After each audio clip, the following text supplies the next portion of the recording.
Howdy y'all, welcome to History by Phillips. I'm Mr. Phillips, and today this will be going over part 2 of the American Revolution. Yesterday we talked pretty much the beginning of the war.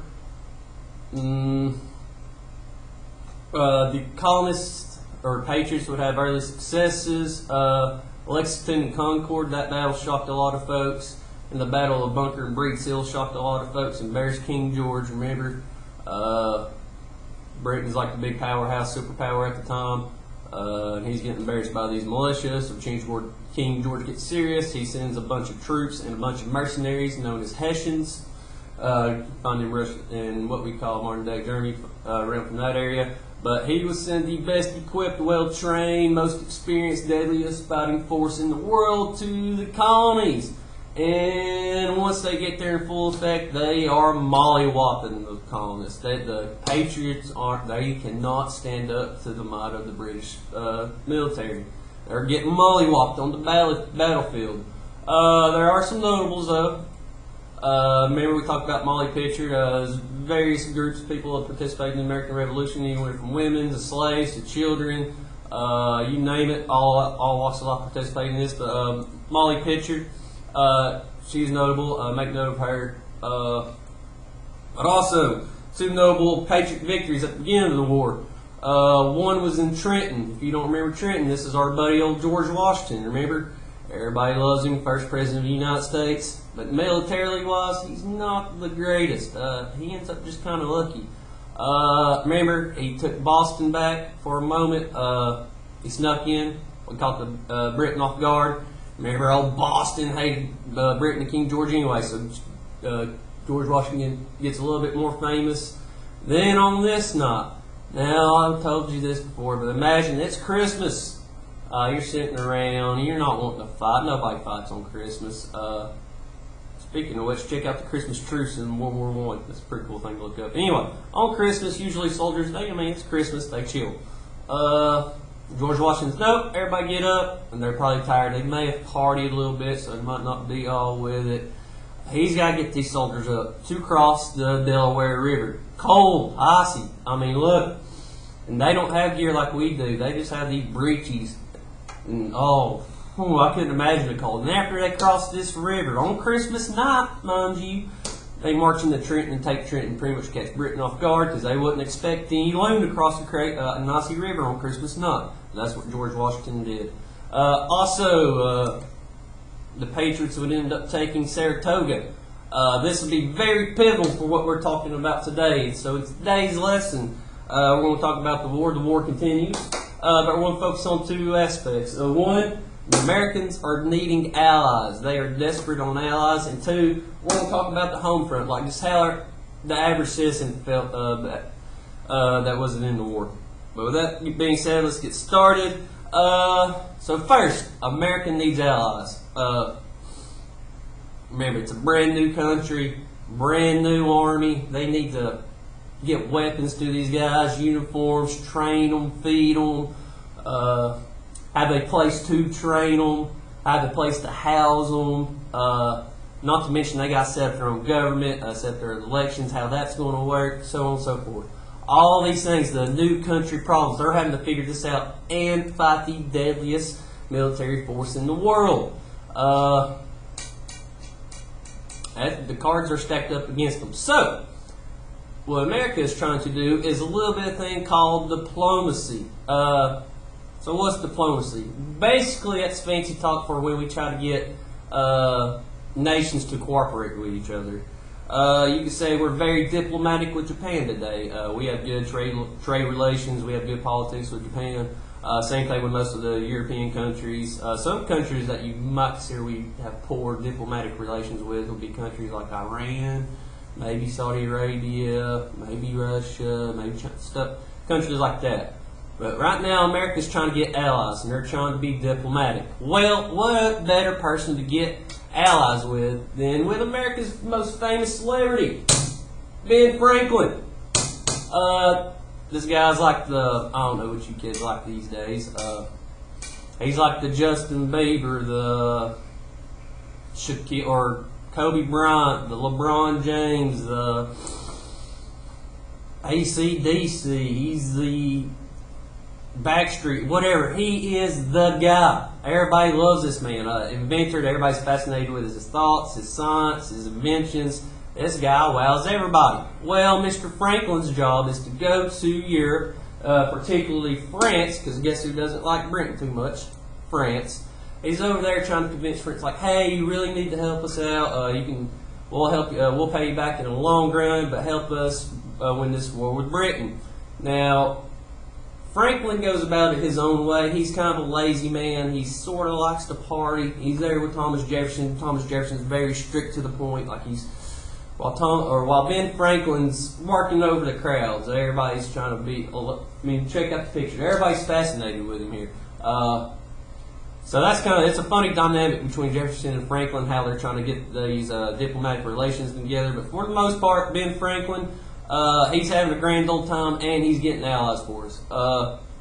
France will end up joining the war. They'll come toward the tail end of it. If it wasn't for France, we'd still probably be British today.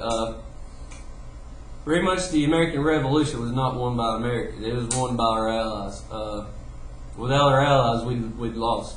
Plain and simple. Yes. But you have Franklin over here in Europe, particularly France, trying to get allies for America. But while all this is going on, George Washington and his troops, they find themselves camped outside of Philadelphia. If you don't remember, the British took Philadelphia from the Patriots. So the British they're in the Patriots' houses, they're in their beds, they're by their fire pit or fireplace, they're eating their food. There's their women and children are still running, are still living there. While these soldiers, they're camped outside about 20 miles in a place called Valley Forge. You need to make note, this is a very pivotal point. Valley Forge. This was a breaking point for the Patriot Army. A lot of folks would desert. A lot of folks would quit. George Washington would lose many of his soldiers. Everybody's going hungry, starving. Illness is going rampant. The Patriot Army is about to collapse. They're living in the snow. Barely any tents. Check out this photo. I mean, this guy's trying to huddle under a bush for warmth. Some of these guys don't even have shoes. They're walking around in the snow without shoes. It's very desperate at Valley Forge. But one person in particular that helps turn the Continental Army around, I don't think this guy gets enough credit, is Mr. von Steuben. Mr. von Steuben is a Prussian, close to Germany, before Germany's really Germany. But he's a military genius. He would come up with the book Regulations for Order and Discipline for the Troops. It'd be used by the Continental Army, eventually U.S. Army, for a little while before they revamp it, renew it. But this is pretty much the training manual for every soldier in the United States Army, or for the Continental Army. Von Steuben, he'd be ostracized from his home country for he had alternate lifestyles. But Washington was willing. Washington's heard about this guy's like, hey, we'll take him. Just give him to us. We can use him. Washington put him to work immediately. Von Steuben realized it's not about how tough or mean you are that wins wars. It's about how organized you are. So immediately, he starts having these troops drill, like how to march, how to use bayonets. That's the big one, bayonet training back in the day. He teaches them how to use bayonet. But the simple things people don't realize, like taking care of your feet, changing your socks, eating, hygiene. That's the big one he implements, hygiene. Using the bathroom separate from where you actually eat from. Showering and bathing every day. All these things. He is drilling this into these soldiers. These soldiers are actually looking like professionals now. They're not quite as good as Britain yet, because Britain's had all the experience and years of fighting. But these guys are getting trained up real quick by Mr. von Steuben. There's not enough to be said about this man. It's the simple things. He helps out with supplies and logistics and all that. He changes the way the war's kind of fought for a little bit. Used to be like, oh, I'm stronger, my guys. But it's all about the organization and logistics with von Steuben. He figured it out, and the Patriots, they start turning things around toward the end of the war. But with all that being said, just keep in mind we're trying to get allies. Where's that one? Mention somebody. Oh yeah, Juan de Morales. He's trying to work with the Spanish folks, if that makes sense. He's trying to get allies with Spain, Mexico, Cuba, all the Latin American countries. He's trying to get them on their side. He's kind of successful. Better than Britain is anyway, so that's a win for the Patriots. But there's many more. I forgot to mention Lafayette. He became one of Washington's aides. He's a young kid from Europe. Come over. He loved the idea about freedom. The ideas expressed in the Declaration of Independence. How everybody has natural rights, God-given rights. But we have people from all over the place trying to help Americans out win this war. Let's talk about the home front real quick. So the home front. So we have this idea. We're fighting against the tyrannical King George and tyranny, and they're abusing our rights. Well, who is this American Revolution really for? Here you start seeing people start questioning the role of women and slaves. What I mean by that. So in case you didn't know, back in the day, women couldn't really own property. They couldn't vote, not really have jobs that are of importance, for lack of better words. You know, your typical housewife, that kind of lifestyle. Wasn't treated like citizens. Also, slaves.